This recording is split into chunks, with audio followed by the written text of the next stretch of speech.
Cuarta aula de Doctrina Social de la Iglesia Guillermo Rovirosa, del curso 2018-2019. Ante todo, darle las gracias tanto a las personas que se incorporan por primera vez a esta aula, como a aquellas que hemos tenido un recorrido de 3 años donde nos hemos ido viendo en las distintas convocatorias del aula. En esta cuarta aula de Doctrina Social de la Iglesia, podríamos decir que el eje transversal que lo hemos denominado de la siguiente manera: hay doctrina social de la Iglesia, pero falta el pueblo que lo encarne. La doctrina social de la Iglesia es el gran tesoro de la Iglesia, pero a la vez la gran desconocida. Estas son dos frases, una del Papa Francisco y otra del Cardenal Martini. Evidentemente, nos parecía interesante unir estas dos frases para tenerlas de marco durante este curso 2018-2019. Quizás el título es un poco largo, pero creemos que completa muy bien una visión de todo lo que queremos realizar durante este curso. Sabemos que la doctrina social de la Iglesia pertenece a la teología moral, que a su vez se imparte en las facultades de teología, es decir, dentro de un marco académico. Siendo importante el aspecto formativo, no debemos olvidar la íntima relación entre doctrina social de la Iglesia y evangelización. En el compendio ante este tema dice lo siguiente: la enseñanza y la difusión de esta doctrina social forma parte de la misión evangelizadora de la Iglesia. Y como se trata de una doctrina que debe orientar la conducta de las personas, tienen como consecuencia el compromiso por la justicia según la función, vocación y circunstancia de cada uno. Pero un poquito más adelante dice lo siguiente: las comunidades cristianas podrán utilizar este documento para analizar objetivamente las situaciones, clarificarlas a la luz de las palabras inmutables del Evangelio, es decir, una visión de fe de la realidad, recabar principios de reflexión, criterios de juicio y orientaciones para la acción. Y a su vez continúa: la doctrina social de la Iglesia no debe ser materia de mera exposición, ha de ser además objeto de aplicación práctica donde lo encarne un pueblo que toma dolorosa conciencia de la situación del mundo donde se manifiesta el desprecio por la vida. Hace 2 semanas aproximadamente, o semana y media, el Papa Francisco en sus catequesis hacía una catequesis sobre el no matarás. Y dice lo siguiente: la vida es agredida por las guerras, por las organizaciones que explotan al hombre, por especulaciones sobre la creación y la cultura del descarte, y por todos los sistemas que someten la existencia humana a cálculos de oportunidad, mientras que un escandaloso número de personas viven en un estado indigno del ser humano. Esto es despreciar la vida, es decir, de alguna manera matar. Una de las advertencias que el Papa nos hace en la Alegría del Evangelio es la tentación de ser cristianos manteniendo una prudente distancia de las llagas del Señor. No suele haber una conciencia clara de los problemas que afectan particularmente a los excluidos. Ellos son la mayor parte del planeta y son millones de personas. Con el aula de doctrina social de la Iglesia queremos superar, entre comillas, esta falsa prudencia para que tenga cabida cada vez más la formación de un laicado adulto y responsable que encarne un pueblo, para dar respuesta a la evangelización del mundo en que vivimos. Para ello tenemos el gusto de contar con la colaboración de don Avelino Revilla Cuñado, actualmente es el vicario general de la Archidiócesis de Madrid, y para que en esta sesión inaugural nos hable de la doctrina social de la Iglesia y el compromiso de los laicos. Don Avelino, muchas gracias y le damos paso. Gracias, Tomás, por tu presentación, por estas palabras primeras, y gracias a los organizadores, a todos vosotros que habéis querido estar en esta tarde lluviosa, que apetece estar más bien en casa o leyendo un libro o viendo un poco la tele, ¿verdad? Pero en fin, ya solamente con el esfuerzo que habéis hecho ya merece realmente la pena. El título que me han dado es Doctrina Social de la Iglesia y el compromiso de los laicos. Tiene que ver un poco con lo que ya también ha señalado Tomás. Quizás la doctrina social de la Iglesia sea todo un corpus, digamos, de elementos que nos ayudan a discernir desde el Evangelio las distintas situaciones que vive el ser humano en el mundo, pero sin embargo es como una gran desconocida. Es verdad que de un tiempo a esta parte cada vez está más presente en los grupos creyentes, pero se necesita todavía un mayor conocimiento de la misma. En este sentido, no solamente en lo que es el compendio de doctrina social de la Iglesia, que recoge de alguna forma los distintos documentos que desde la Rerum Novarum de León XIII en adelante han ido sacando los pontífices, sino también concretamente el DOCAT, ¿verdad?, que es una especie de resumen, vamos a decirlo así, de lo que puede ser el compendio de la doctrina social de la Iglesia. Es decir, hoy son muchos los materiales muy bien escritos, muy bien hechos, muy sistemáticos, de los que podemos disponer para entrar en el conocimiento de lo que es la doctrina social de la Iglesia. Entramos, os he dado, digamos, un índice de alguna forma, un esquema de lo que voy a tratar, con un pequeño texto primero que viene en el prólogo de este DOCAT sobre la doctrina social de la Iglesia, muy bonito, del Papa Francisco, al que haremos en distintas ocasiones referencias, que merece la pena realmente que cuando tengáis tiempo lo leáis en casa, lo reflexionéis, y luego digamos los distintos puntos que voy a tratar de hablar de ellos y de ir pasando por cada uno de ellos. Lo primero, que es la doctrina social de la Iglesia. Quizás todavía hay mucha gente que tiene el convencimiento o la idea de que la Iglesia se tiene que limitar a rezar y pare usted de contar. Todavía tenemos que escuchar en mucho, digamos, de los adversarios, por decirlo de alguna manera, pero incluso a veces gente de dentro, el que, bueno, que por qué realmente la Iglesia se tiene que meter, entre comillas, en política o en las cuestiones sociales. La verdad es que la persona que cree es una persona humana, que tiene una interioridad y una exterioridad, y que por lo tanto vive en medio del mundo y nada del mundo le resulta ajeno. Y eso hace que cualquiera, digamos, de las cosas que afecten al ser humano, el Evangelio, en cuanto buena noticia que viene de parte del Señor y que es acogido por la persona que escucha la palabra y por lo tanto tiene fe y da fe a esa palabra realmente le ayuda a discernir y a orientar su vida en las distintas situaciones en las que se encuentra. Es decir, la fe no habla solamente de una interioridad, sino habla de la persona completa. La persona completa es también persona en medio del mundo y por lo tanto cualesquiera de las cosas que hay en el mundo le afecta y por lo tanto el Evangelio tiene también algo que decir sobre esas cuestiones.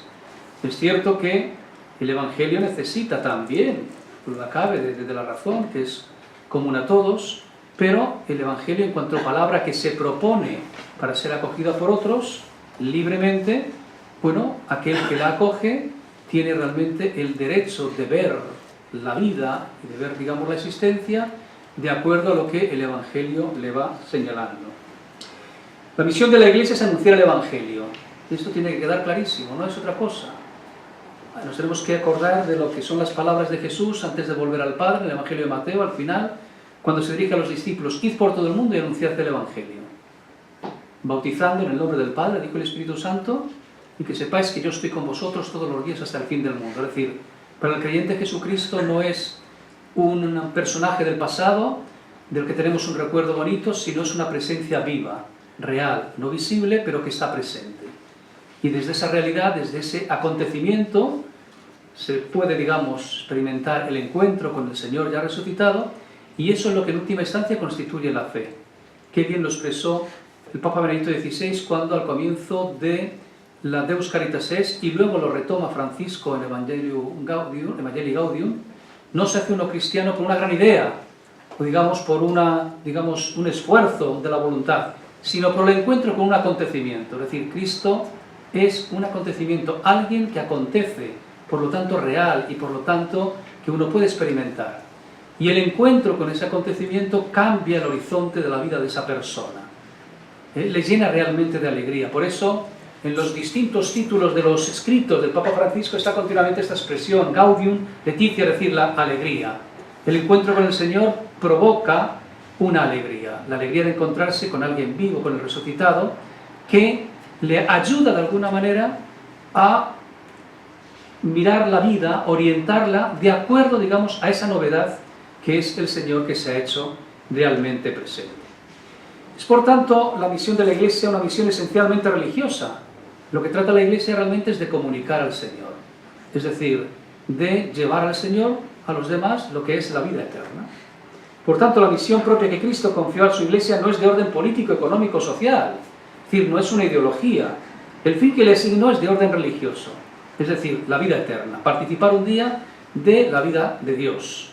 Ahora bien, eso realmente no se hace sin tener en cuenta el sujeto concreto, que es la persona que vive en medio del mundo y que por lo tanto tiene unas implicaciones sociales, políticas, culturales, que no podemos dejarlas a un lado, sino que realmente hemos de afrontarlas.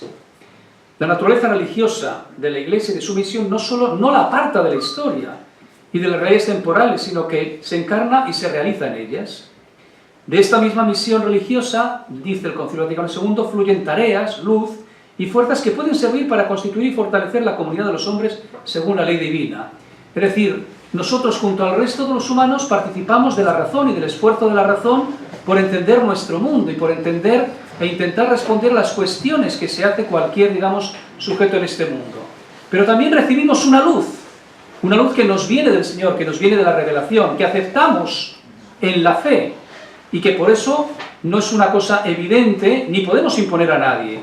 Pero desde el momento en que la asumimos libremente, acogemos una luz que nos ayuda a ver las mismas realidades que vivimos con el resto de los humanos desde una determinada, digamos, orientación, y que nosotros asumimos, queremos vivir así y ofrecemos libremente a los demás.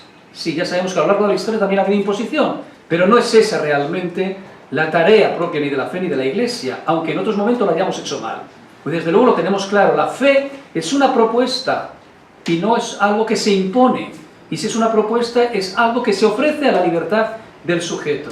Pero desde el momento en que el sujeto la asume libremente, acepta que en su vida, junto con la razón, entre también una, digamos, idea, entre realmente esa revelación que le ayuda realmente a comprender todo lo que es el ser humano y su mundo desde una determinada orientación, la orientación de la buena noticia desde lo que es el Evangelio. Bien, sabemos muy bien hoy de alguna forma cómo surge la doctrina social de la Iglesia. Nos tenemos que poner a finales del siglo XIX. No, es cierto que la Iglesia siempre ha opinado, vamos a decirlo así, y ha tenido, digamos, que decir cosas sobre lo que vivía el ser humano propiamente. Es decir, que sobre el tema de las riquezas, sobre el tema, digamos, del comercio, etc. Ahora bien, es concretamente cuando surge la Revolución Industrial, del siglo XVIII y siglo XIX fundamentalmente, cuando el surgimiento, digamos, de los grandes movimientos obreros, las revoluciones, etcétera, etcétera, las internacionales, cuando la Iglesia, quizás teniendo perder gran parte de la masa, digamos, obrera, porque se origina realmente todo ese mundo obrero con la Revolución Industrial, ya no era de alguna manera la situación de cristiandad que se vivió en siglos anteriores, cuando la Iglesia tiene que afrontar también esta cuestión, la cuestión obrera, la cuestión de la realidad nueva social. Y esto, aunque se pasó un tiempo de alguna manera, pues no llegamos a tiempo, pero qué duda cabe que ya hubo gente dentro de la Iglesia que, espíritus siempre un poco que se adelantan a su tiempo, que trataron de alguna manera de responder desde el Evangelio a las nuevas situaciones sin tener que dar las respuestas que venían dando las nuevas ideologías que iban surgiendo, concretamente lo que iban a ser los movimientos socialistas, marxistas, comunistas, etcétera, etcétera. El primer papa, de alguna forma, que elabora, de alguna manera, hace un escrito sobre la cuestión realmente social y obrera es León XIII con la Rerum Novarum 1891. A partir de ahí se inicia esto que va a ser un corpus doctrinal, lo que se denomina doctrina social de la Iglesia. León XIII intervino con un documento que afrontaba de manera orgánica la cuestión obrera. Es decir, ya era de alguna manera una respuesta sistemática, teniendo en cuenta lo que era, bueno, por los distintos saberes de la razón, pero también propiamente el Evangelio. A esta encíclica habían precedido otras dedicadas preferentemente a enseñanzas de carácter político. Más adelante irán apareciendo otras. El pontífice se inspiraba además en las enseñanzas de sus predecesores, en muchos documentos episcopales, en estudios científicos promovidos por seglares, en la acción de movimientos y asociaciones católicas, así como en las realizaciones concretas en el campo social que caracterizaron la vida de la Iglesia en la segunda mitad del siglo XIX. La actitud de León XIII al publicar Rerum Novarum, de las cosas nuevas, confiere a la Iglesia una especie de carta de ciudadanía, es decir, la carta, digamos, con la que la doctrina social de la Iglesia comienza a ser ciudadana, digamos, de primera en la Iglesia, es la Rerum Novarum. Para la Iglesia, enseñar y difundir la doctrina social pertenece a su misión evangelizadora, lo ha dicho antes Tomás, y esto tiene que quedar muy claro. La evangelización exige el conocimiento de la doctrina social de la Iglesia, porque la doctrina social de la Iglesia es un corpus doctrinal, no estático, dinámico, que digamos va creciendo, teniendo en cuenta lo que es la evolución realmente de la misma sociedad y de los sistemas sociales, que ayuda realmente a la Iglesia a afrontar esas nuevas cuestiones que van surgiendo. Porque no lo olvidéis, la evangelización, ¿qué es? Anunciar el Evangelio, la buena noticia. ¿A quién? A las personas concretas con las que nos encontramos. La fe siempre es cosa de dos. Dios, que se da a conocer en su Hijo Jesucristo, y el sujeto, la persona humana, el hombre, la mujer, que acoge esa palabra a través de unos mediadores, a través de unos testigos, a través de la Iglesia. Nos dice la carta a los Hebreos, Jesucristo es el mismo ayer, hoy y siempre. Él no cambia. Pero sin embargo sí que hay un cambio en la percepción del sujeto que acoge esa palabra. Ese cambio en su percepción, ese cambio realmente que viene dado fundamentalmente también por la cultura, es lo que hace, de alguna manera, que la fe tenga realmente que afrontar los nuevos desafíos que van surgiendo en la historia. Entonces el Evangelio es siempre el mismo, pero no es el mismo el sujeto que lo acoge y las nuevas, digamos, circunstancias culturales, sociales y políticas que tiene que vivir ese sujeto. Y por lo tanto la Iglesia se tiene, digamos, que enfrentar y tiene que afrontar esas nuevas realidades, esas nuevas, digamos, retos o desafíos. Y eso es lo que hace que la doctrina social de la Iglesia sea este corpus doctrinal que, fundamentándose en la razón, en estudios científicos, pero también y fundamentalmente en lo que es la doctrina, digamos, de la Iglesia, lo que es realmente los textos de lo que es el Evangelio y lo que son los Santos Padres, lo que es de alguna manera la reflexión teológica de teólogos, etcétera, etcétera, es lo que lleva realmente a hacer este corpus doctrinal para ayudar a comprender esas nuevas situaciones y responder desde el punto de vista de la fe a esos nuevos desafíos. La doctrina social de la Iglesia se sirve de todas las aportaciones cognoscitivas provenientes de cualquier saber y tiene una importante dimensión interdisciplinar. Es decir, la doctrina social de la Iglesia tiene que hacer, digamos, mención a la sociología, a la economía, a la política, a la psicología, a las ciencias. Es interdisciplinar, sin olvidar nunca, lógicamente, lo que es su foco fundamental, que es el Evangelio, y lo que es toda la sabiduría que viene desde el Evangelio hasta nosotros. Es esencial ante todo el aporte de la filosofía. Una contribución significativa a la doctrina social de la Iglesia procede también de las ciencias humanas y sociales. Ningún saber resulta excluido por la parte de verdad de la que es portador. La Iglesia es consciente de que un conocimiento profundo del hombre no se alcanza sino con la reflexión a partir de la fe, es decir, con la teología, sin las aportaciones de otros muchos saberes, a los cuales la teología misma tiene que hacer referencia. No vivimos al margen de los otros saberes. No hay que olvidar lo que nos decía Juan Pablo II en Fides et Ratio. Al comienzo, en la misma introducción, la fe y la razón no son contradictorias. Hunden ambas sus raíces en el mismo Dios y por lo tanto no pueden ser, digamos, contradictorias. La fe y la razón son como las dos alas con las que el Espíritu Santo nos lleva al conocimiento de la verdad. La apertura de la Iglesia a las ciencias proporciona a la doctrina social de la Iglesia competencia, concreción y actualidad. Gracias a esta, la Iglesia puede comprender de forma más precisa al hombre en la sociedad, hablar a los hombres de su tiempo de forma convincente y cumplir de forma más eficaz su tarea de encarnar en la conciencia y en la sensibilidad social de nuestro tiempo la palabra de Dios, de la cual la doctrina social arranca. La doctrina social de la Iglesia no es algo inmutable. Naturalmente ha cambiado. Hace falta estar en el mundo y con los medios de la razón, del compromiso, del movimiento político y con la fuerza de convicción de los argumentos cambiar aquellas cosas que siempre, en todas las épocas hasta el final de los tiempos, hayan podido tomar un rumbo equivocado. Como indica el Concilio Vaticano II, hay que intentar leer los signos de los tiempos a la luz del Evangelio. Esto supone sumergirse en la situación presente, intentar comprenderla a la luz del Evangelio y dar así una respuesta con los instrumentos de la doctrina social de la Iglesia, que nos han sido dados pero que están en evolución permanente. Las dos dimensiones claves de la doctrina social de la Iglesia son la denuncia y el anuncio. La doctrina social de la Iglesia denuncia, pone el dedo en la llaga, resalta las contradicciones de una realidad que con demasiada frecuencia no está al servicio de las personas. La doctrina social de la Iglesia no acepta de manera acrítica la realidad social tal y como se da, sino que la analiza y la estudia a través del prisma de su humanidad, de si está o no al servicio de las personas.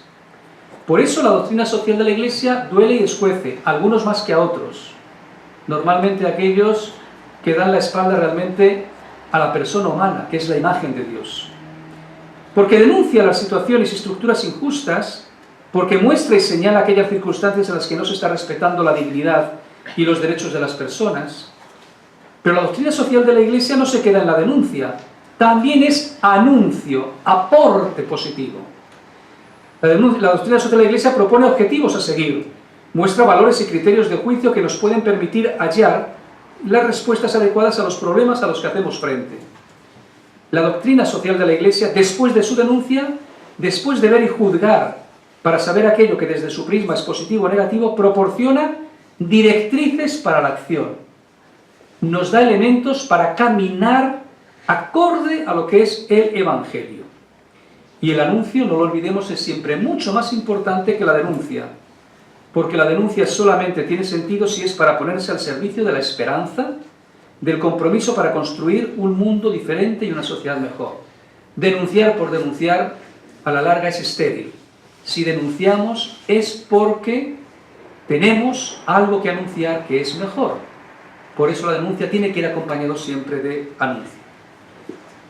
Evangelizar los nuevos escenarios. ¿A qué me quiero referir con esto? Pues me quiero referir que os acabo de señalar cómo la doctrina social de la Iglesia tiene buena noticia o sencillamente no buena noticia y siga preguntándose. Por lo tanto, ese proceso de inculturación es muy importante. La mediación cultural cobra una, digamos, importancia muy grande. Y si nosotros no caemos en la cuenta de esta mediación cultural de la fe, repito, podemos estar hablando y decir cosas maravillosas y el otro no las acoge no por maldad o porque pase de nosotros, sino sencillamente porque nosotros estamos emitiendo a unos megaciclos y el otro está recibiendo a otros megaciclos y por lo tanto no hay sintonía. Para que haya sintonía es necesario que nosotros sepamos ofrecer lo nuestro en las categorías culturales que el otro pueda entender y de alguna manera pueda hacerse cargo de eso que nosotros le presentamos. ¿Vale? ¿Cuáles son entonces esos escenarios sociales que de alguna forma hoy tenemos que poner de manifiesto? El primero es el escenario cultural. Cuando hablamos de escenario cultural estamos diciendo cuál es la cultura que hoy, digamos, está dominando o está presente en este mundo y que hace de alguna manera que las personas, hombres y mujeres, bueno, tengan una reacción u otra. No cabe duda que estamos entre eso que llamamos la modernidad y posmodernidad. Otros le dan el nombre de modernidad sólida, modernidad líquida, distintos nombres para decir que en el centro se encuentra el sujeto y que el elemento más importante para el sujeto es la autonomía y su propia individualidad. Es decir, los fenómenos, como os pongo ahí, que podemos destacar en este escenario cultural son el individualismo, y la desvinculación, que despiden sin nostalgia ideales asociados a compromisos a favor de los demás para refugiarse en la comodidad de la vida individual. Es eso que denominamos quedarse uno en su propia casa, preocuparse de sus propios problemas, es decir, no tener de alguna manera como más preocupaciones que las que me afectan a mí, las del sujeto, encontrarme bien conmigo mismo, etc. Pero de alguna manera no tener tanto la preocupación que me puedan traer, digamos, los demás.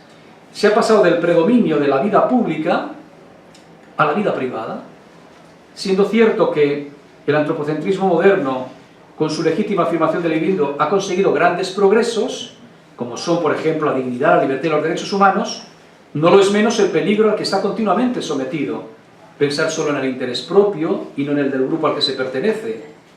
Esto tiene que ver más con el egoísmo y no tanto con la autonomía moral.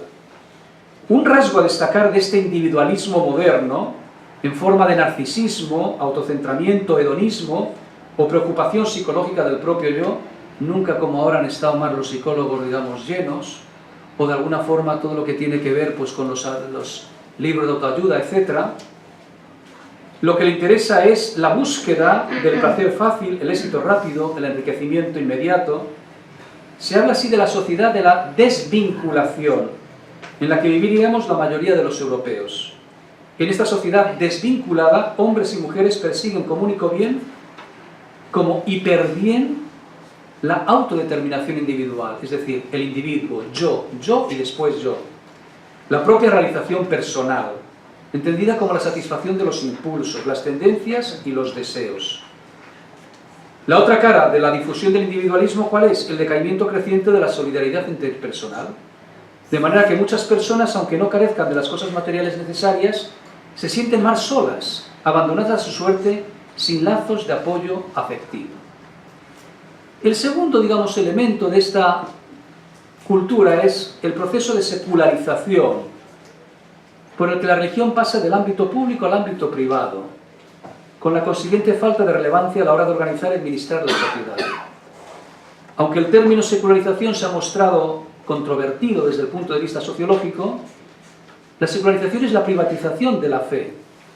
Es decir, de alguna manera, la fe queda en el interior realmente del individuo. Cuando la fe era algo que ordenaba a toda la sociedad, en la secularización, el proceso secularizador significa que las distintas realidades de la sociedad tienen su propia consistencia. No necesitan ser ungidas concretamente por la fe o por una determinada religión. El Papa Francisco lo ha expresado de la siguiente forma: el proceso de secularización tiende a reducir la fe y la Iglesia al ámbito de lo privado y de lo íntimo. ¿Cuántas veces tenemos que escuchar, cuando tenemos que debatir sobre alguna cuestión pública, pues las cuestiones políticas o morales, el aborto, eutanasia, etc.? No, la Iglesia nos quiere imponer su moral. No, yo no le quiero imponer a usted su moral, pero tampoco quiero que usted me imponga la suya, sino que de alguna forma debatimos en la esfera pública algo que nos afecta a todos, y cada uno lo hace desde sus determinadas convicciones y desde sus determinadas ideologías. Y la fe tiene algo que decir también sobre estas cuestiones, porque nada del humano le resulta ajeno. Entonces la secularización supone, digamos, un aspecto positivo, que la realidad tiene su propia consistencia, y no se podría entender la secularización sin la influencia del cristianismo. Ahora, secularización, en este aspecto positivo, en cuanto a autonomía de las realidades temporales, de las que habló el Concilio Vaticano II y la Gaudium et Spes, es una cosa y es positiva y necesaria, y otra cosa es el secularismo, que significaría que la realidad tiene consistencia en sí misma, no necesita, digamos, ser referida al Creador, y por lo tanto el Creador lo podemos poner entre paréntesis. Decimos sí a la secularización, no al secularismo, y por lo tanto no a esto, como dice el Papa Francisco, que es una privatización de la fe que se reduce al ámbito de lo privado y de lo íntimo. Además, dice Francisco, al negar toda trascendencia, se ha producido una creciente deformación ética, un debilitamiento del sentido del pecado personal y social. Si no hay trascendencia, si no hay misterio, si no hay Dios al que tengo que dar cuentas, bueno, pues entonces yo me lo puedo montar como quiera. Ojo, no significa que las personas no creyentes, que no tengan, digamos, la referencia a Dios, no puedan ser personas éticas, y las hay, muchas, y con gran coherencia. Pero es cierto que mucha gente también, al poner entre paréntesis la trascendencia, bueno, esa cuestión moral puede quedar debilitada, porque al final la única referencia es él y su propia circunstancia, digamos, o su propia, digamos, interés. Por eso, dice él, un progresivo aumento del relativismo que ocasiona una desorientación generalizada, especialmente en la etapa de la adolescencia y la juventud tan vulnerable a los cambios. Pero a su vez, señalo ahí también la vuelta de lo religioso. Cuando parecía de alguna manera que la secularización iba a acabar con la religión, con la fe concretamente cristiana, a partir de los años 70 se da el fenómeno ese de la vuelta de lo religioso. Eso está muy bien estudiado ya sociológicamente, aparece eso que se denomina religión a la carta, que de alguna manera el sujeto desde su individualismo genera, digamos, como su propia religión, cogiendo elementos de distintas religiones y de distintas, digamos, ideologías. La New Age tiene que ver un poco con todo esto. Pero esa vuelta de lo religioso no significa que se vuelva, por ejemplo, lo que es la práctica organizada de la religión, de la fe, y por lo tanto a la Iglesia, sino sería fundamentalmente más bien una cosa como a la carta, más bien fruto de que la razón no da cuenta de todas, digamos, los deseos del ser humano, y como que el sujeto necesita algo que vaya más allá de la razón, y aparece todo ese, digamos, mejunje religioso, cogido de distintas religiones, ese, digamos, vuelta de lo religioso, ese menú a la carta, religión a la carta, esa New Age. También se da el declive de la verdad en una cultura del relativismo. Vivimos en un tiempo caracterizados en gran medida por un relativismo que penetra todos los ámbitos de la existencia. A veces esta mentalidad relativista llega a ser batalladora, dirigiéndose contra quienes afirman saber dónde se encuentra la verdad o el sentido de la vida. Para esta mentalidad, tener convicciones es como sinónimo de fundamentalismo, y no es así. Tener convicciones significa saber dar razón de las últimas cuestiones, de lo que mueve realmente tu vida. La persona fundamentalista, sin embargo, es alguien inflexible, pero no da razones. Pero este relativismo supone muchas veces romper contra cualquier tipo de convicción. Y ese relativismo al final te lleva, pues, a una desorientación total. También la ruptura antropológica estaría dentro de este escenario cultural. Ese pensamiento de la desvinculación del que hablábamos antes está en el origen de una ruptura más importante, la ruptura antropológica. Con esta expresión hacemos referencia al cambio que experimenta la esencia de la naturaleza humana cuando se pretende alterar mediante leyes y técnicas biológicas. Es lo que se llama, en el marco de la revolución sexual, que se inicia en los años 60, donde se inscriben fenómenos como la generalización del aborto, la existencia de la eutanasia, la utilización de embriones como materia prima, etc. Si bien es cierto que la sexualidad humana ha sido siempre un tema controvertido en sus interpretaciones y explicaciones, hoy la revolución sexual pervive en nuestra sociedad a través de la denominada ideología de género, que propone una separación y una independencia entre la dimensión biológica y la psíquico-cultural de la persona, lo que lleva a decidir la propia identidad sexual con independencia del sexo biológico que se posee. El otro escenario social es el de las migraciones en un mundo globalizado. En la mayoría de los países, por un motivo u otro, se enfrenta hoy con la irrupción del fenómeno de las migraciones. En la vida social, económica, política, religiosa, un fenómeno que va adquiriendo cada vez más una configuración permanente y estructural. Que duda cabe que la globalización ha provocado realmente esta, digamos, situación de migraciones de gran parte, digamos, de nuestra humanidad a otros lugares. Uno se va realmente del sitio no por aventurismo, sino sencillamente porque no tiene, digamos, dónde desarrollar su vida, dónde comer, o huyendo realmente de las guerras. El resultado de estos procesos es un clima de inconsistencia y de vidas líquidas, en el sentido en que lo utiliza el sociólogo Bauman. Las estructuras sociales ya no perduran el tiempo necesario para solidificarse y no sirven como marcos de referencia para la acción humana. El tercero de los escenarios lo denominamos escenario mediático, el que tiene que ver con los medios de comunicación. Hace unos años el profesor Sartori, ya fallecido, fue premio Príncipe de Asturias hace unos años, italiano, nos alertaba sobre un fenómeno que ha ido a más. Los niños ven la televisión durante horas y horas antes de aprender y escribir. La televisión está produciendo una metamorfosis que revierte en la naturaleza misma del ser humano.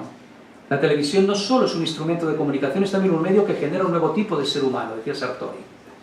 Si en los años 60 llegó la generación TV y durante los 70 nació la generación vídeo, en los años 80 explotó la generación Nintendo y en los 90 debutó la generación Internet. Los miembros de la generación .com o generación Y están totalmente instalados en esta nueva era de las comunicaciones. Tanto los ordenadores como Internet existen en sus vidas como instrumentos habituales. Hoy se habla de nativos digitales, los que estamos aquí somos extranjeros digitales, ¿eh? Los niños ya son nativos digitales, nacen prácticamente sabiendo cómo tienen ya que dominar estas técnicas. Estas nuevas realidades mediáticas en expansión son percibidas como un regalo, pero también como una amenaza.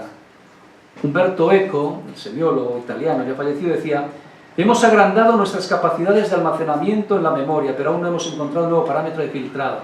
¿Qué significa? ¿Quién me da a mí los instrumentos para saber leer en la maraña de Internet qué es lo bueno y qué es realmente basura?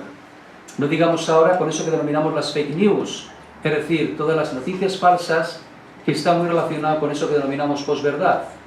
Una cosa es verdad si me sienta o me viene bien, pero no porque realmente sea verdad.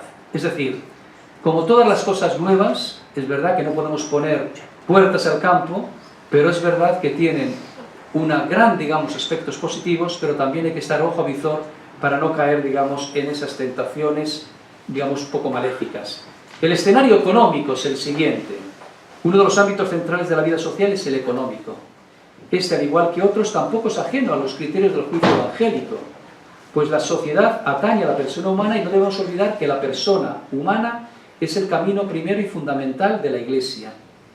Desde la Rerum Novarum de León XIII, la Iglesia ha presentado los criterios de juicio que ayudan a valorar los ordenamientos sociales, políticos y económicos y a proyectar líneas de acción para su oportuna transformación.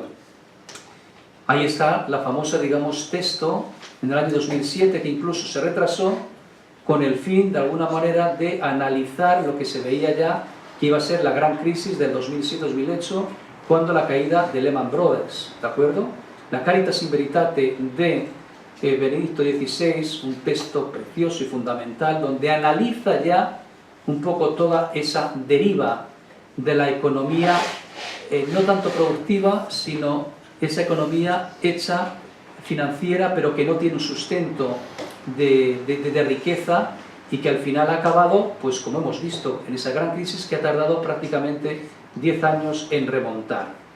En Caritas in Veritate fue deseo del Papa responder de manera más adecuada a la crisis económica que se desató en el verano del 2007. Para Francisco, en Evangelii Gaudium, es todavía muchísimo más duro, de tal manera que el sector, por lo menos la derecha conservadora americana, fue muy dura, con juicios muy duros, incluso en algunos, digamos, miraban como si el Papa fuera un comunista, y cuando le querían de alguna manera pues como despreciar, le llamaban que era de alguna forma un peronista que no entendía estas cuestiones. Pero lo que dice es algo realmente que hoy cualquier persona mínimamente sensata, entendiendo de economía pero entendiendo también de ética, se da cuenta, digamos, para intentar salir al paso de las grandes desigualdades económicas que hay en nuestro mundo.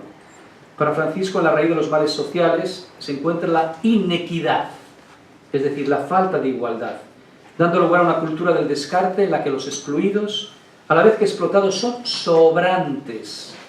Esto es consecuencia de una sacralización de los mecanismos del sistema económico imperante, que en vez de incorporar a los excluidos, promueve una globalización de la indiferencia, sostenida por una cultura del bienestar que nos anestesia con la ayuda eficaz del consumo.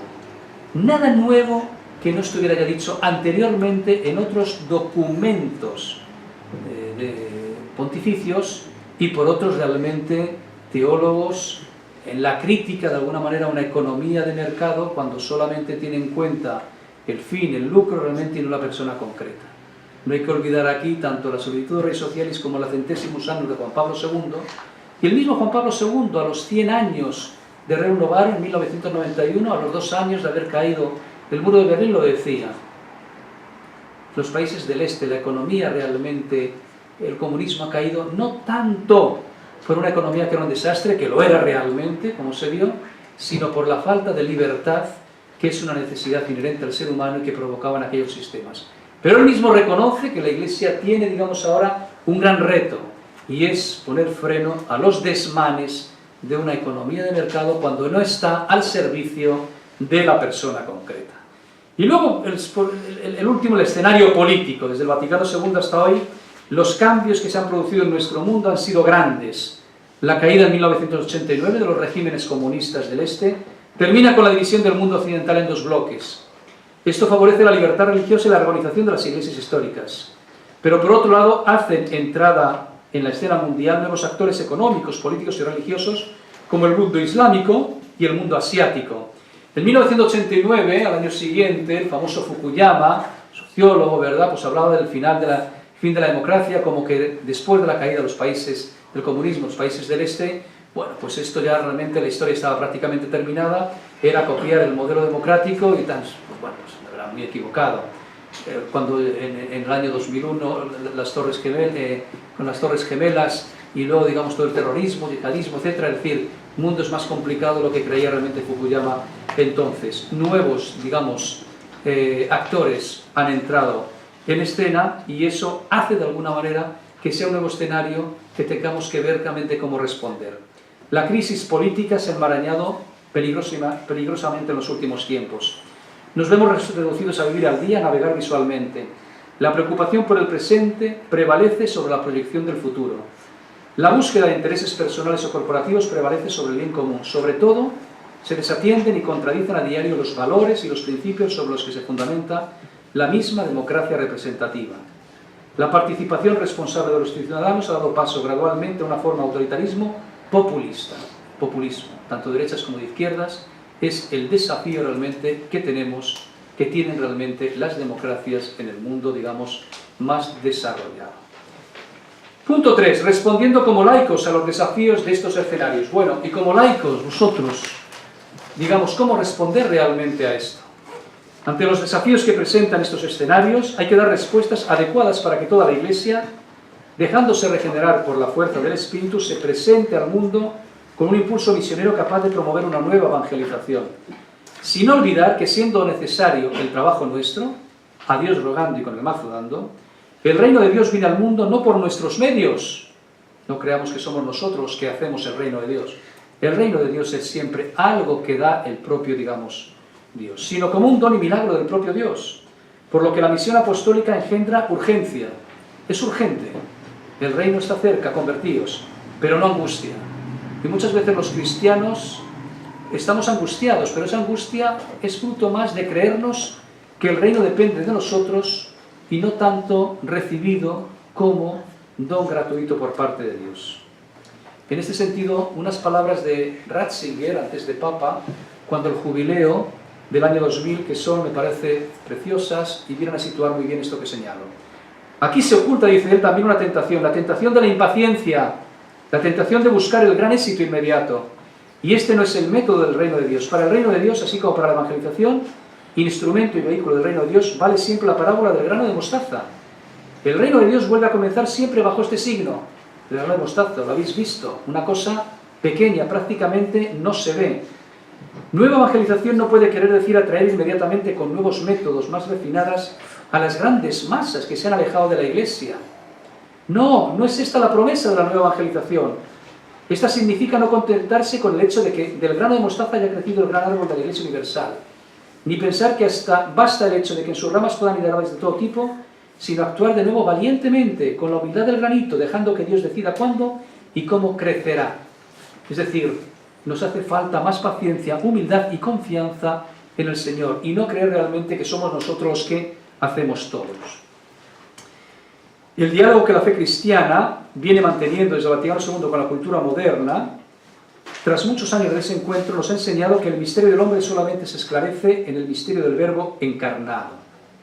Por lo tanto, difícilmente podremos ayudar a los hombres y mujeres de este mundo si escondemos el único tesoro que hemos recibido y que tenemos que compartir con ellos, el anuncio explícito de Jesucristo. La tarea de los laicos es la misma tarea realmente que las personas consagradas y que los que han sido ordenados sacerdotes forman parte del pueblo de Dios, han sido ungidos con la fuerza del Espíritu y por lo tanto ellos tienen también que evangelizar. Ahora bien, tienen, digamos, también su propia especificidad que señaló muy bien el concilio, y esa especificidad es de acuerdo de alguna manera a su condición secular.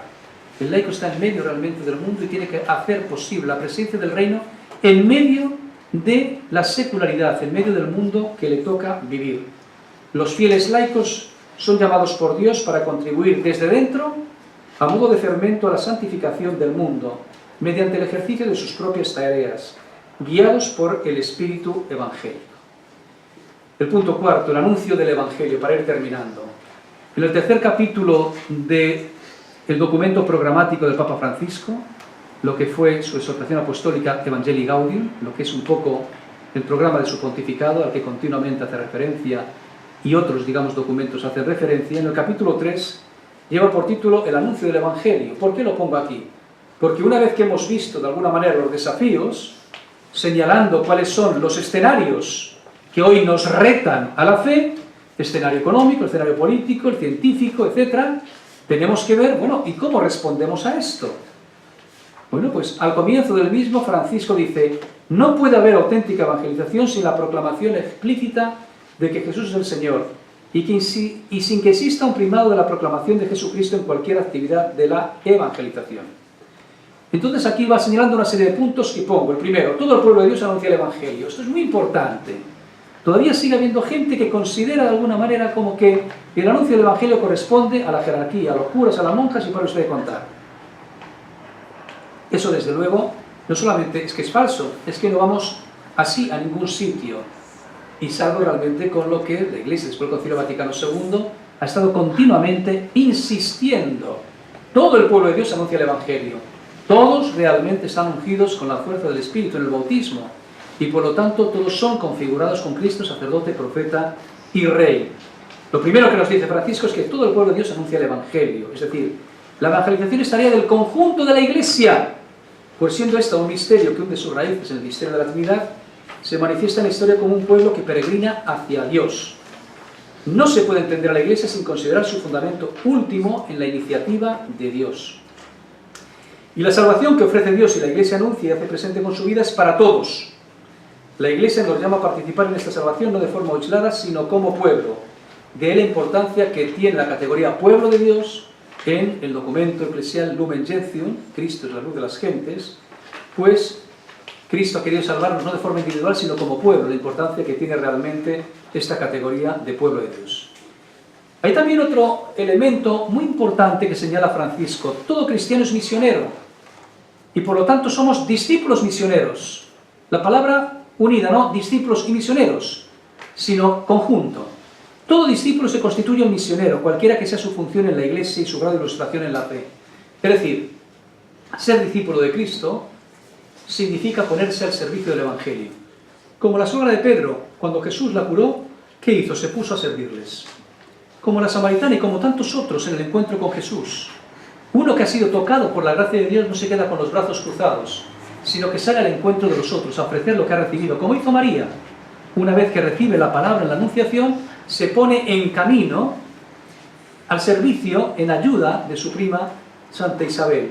Por lo tanto, todo discípulo, todo aquel que ha sido tocado con la gracia del Evangelio, con la gracia, digamos, del Señor, con la gracia del Espíritu, se pone al servicio del Evangelio, se constituye en misionero. El Papa Francisco reconoce la importancia que tiene la religiosidad popular. Nosotros a veces la hemos como que despreciado y sin embargo la noción que tiene realmente Francisco desde Argentina, ¿verdad?, esa categoría de pueblo, como de alguna manera toda una forma de sentir la fe, ese pueblo del que uno se siente realmente contento, da lugar a una religiosidad popular que es muy importante hoy también para evangelizar, aunque nosotros a veces aquí en Europa, por un sentido, digamos, racionalista y por considerarnos de alguna manera como superiores, lo hemos despreciado y no es ese realmente el camino. También da importancia el Papa Francisco en esta evangelización, hablando a los sacerdotes, a la homilía y a la preparación de la misma, y sobre todo a lo que es la lección divina, que es el método de estudio, de trabajo, de contemplación de la palabra de Dios, que viene ya realmente desde los monasterios y que hoy es un método pues cada vez más extendido entre todos los cristianos para realmente entrar en la contemplación de la palabra de Dios. Insiste mucho, y termino, en lo que es la profundización del querigma. Mirad, hay que distinguir entre querigma, catequesis y lo que es propiamente educación. Cuando hablamos de querigma, es un término griego que significa hacer resonar, hacer resonar.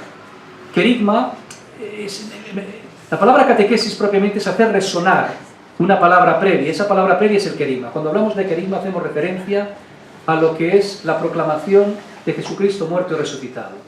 Es decir, lo que los discípulos y el mismo Pablo cuando tiene que anunciar en qué creen. Cristo ha resucitado, Cristo ha muerto y resucitado por nuestros pecados. El querigma es el anuncio de la salvación que se da en Jesucristo. Ese anuncio, cuando lo acoge alguien, provoca, digamos, que el sujeto pida de alguna manera la ilustración realmente o la enseñanza de esa fe, la enseñanza, digamos, de eso que él ha acogido. Y entonces aparece, digamos, el momento propiamente catequético. La catequesis sería la instrucción en la fe. Pero no puede haber instrucción en la fe si no hay esa primera palabra que se dirige a alguien y que ese alguien la acoge como buena noticia para él. Y por eso, en nuestros procesos de acompañamiento en la fe a niños, jóvenes, adultos, cuando empezamos con la catequesis creyendo que están ya, que han escuchado el Evangelio, es absurdo, porque les introducimos en algo que no se enteran. Lo primero es propiamente el querigma, el anuncio de la palabra del Señor como salvación, para lo cual habrá que hacer ver a ese sujeto la necesidad de salvación. Si no somos primero capaces de sugerir y provocar preguntas en el sujeto, para que cuando yo realmente a esas preguntas le responda con el querigma, Jesucristo ha muerto y resucitado por ti, tu vida no tiene por qué acabar en la muerte, tu vida está llamada a la resurrección y a la vida, el sujeto, en el encuentro con esa palabra, la alegría le lleva realmente a profundizar en esa fe inicial, en esa fe, digamos, primera, y eso sería propiamente la catequesis, la primera ilustración de la fe, y luego lo que sería propiamente la educación en la fe, que significa el proceso de seguir profundizando en esa misma fe. Termino, y quiero, digamos, leer la conclusión porque me parece que recoge un poco todo lo que he ido señalando anteriormente. Por grandes que sean los desafíos de nuestro mundo, no debemos olvidar que el anuncio del Evangelio se ha enfrentado a situaciones ya parecidas. Ceder ante el desencanto, el desánimo, las lamentaciones por una realidad que se construye al margen de Dios nos aproxima a los discípulos de Maús, que tristes y abatidos estaban escandalizados porque las cosas no habían salido como habían soñado. Su opción parece ser, dice Francisco, la de una cuaresma sin Pascua. Así son muchos cristianos. Están siempre con caras tristes. Y la cuaresma termina en la Pascua. Es cierto que la Pascua tiene que pasar por la cuaresma, por la cruz. Pero alguien que se ha quedado en la cruz, en la cuaresma, es alguien realmente que difícilmente puede evangelizar porque va de triste por la vida. Ante esta situación, Francisco ve la necesidad de una iglesia capaz de acompañar en el camino, que pueda descifrar las razones por las que tanta gente se aleja, que sepa inflamar el corazón, que pueda hacer volver a los que se han alejado de casa. Esto no es posible vía moralista o voluntarista. No se comienza a ser cristiano por una decisión ética o una gran idea, sino por el encuentro con un acontecimiento, con una persona, Jesucristo, que da un nuevo horizonte a la vida y con ello una orientación decisiva. Son palabras de Benedicto XVI que retoma Francisco y las vuelve a repetir en Evangelii Gaudium. En este encuentro con el amor de Dios manifestado en Cristo muerto y resucitado, es el que, sacándonos de nuestra autorreferencialidad, es decir, en el mirarnos continuamente nosotros a nosotros mismos, el ombligo, renueva nuestra vida y nuestra comunidad, posibilitando que toda acción evangelizadora sea siempre nueva y nos permita conservar la alegría en medio de una tarea exigente y desafiante que toma nuestra vida por entero. Es esta alegría del Evangelio la que es capaz de contagiar a otros, de forma que la Iglesia crece por atracción y no por proselitismo. Por atracción, porque los que nos ven alegres, contentos, porque a pesar de las dificultades que pasamos como ellos, nos ven sonrientes y nos preguntarán, ¿por qué estás contento? La fe crece por atracción. Todos nos damos cuenta cuando algo nos atrae y queremos decir, yo también quiero. Y no por mucho proselitismo que queramos hacer. Es una alegría misionera que presenta la dinámica de ir siempre más allá, a la búsqueda de lo que nuestro mundo considera excluido. De ahí la llamada de Francisco a la transformación misionera de la Iglesia, de forma que se convierte en una Iglesia en salida, sin miedo de salir al encuentro de las periferias humanas, para lo cual ya no nos sirve una simple administración de lo que tenemos. Y por eso hemos de estar atentos nuevamente a la voz del Espíritu, que nos lleve realmente dónde está hoy aquellas, digamos, situaciones a las que tenemos que anunciar con alegría lo que es el Evangelio. Salgamos, dice él, a ofrecer a todos la vida de Jesucristo. Repito aquí para toda la Iglesia lo que muchas veces he dicho a sacerdotes y laicos de Buenos Aires. Prefiero una iglesia accidentada, herida y manchada por salir a la calle, antes que una iglesia enferma por el encierro y la comodidad de aferrarse a las propias seguridades. No quiero una iglesia preocupada por ser el centro y que termine clausurada en una maraña de obsesiones y procedimientos. Si algo debe inquietarnos santamente y preocupar nuestra conciencia, es que tantos hermanos nuestros vivan sin la fuerza, la luz y el consuelo de la amistad con Jesucristo, sin una comunidad de fe que los contenga, sin un horizonte de sentido y de vida. Pues bien, para todo esto es para lo que también la doctrina social de la Iglesia, el conocimiento de la misma, nos ha de ayudar. No puede haber evangelización de nuestro mundo sin el instrumento precioso y fundamental de la doctrina social de la Iglesia, que hoy termino, os invito a todos a conocer, a leer y a poner en práctica en nuestra vida. Gracias.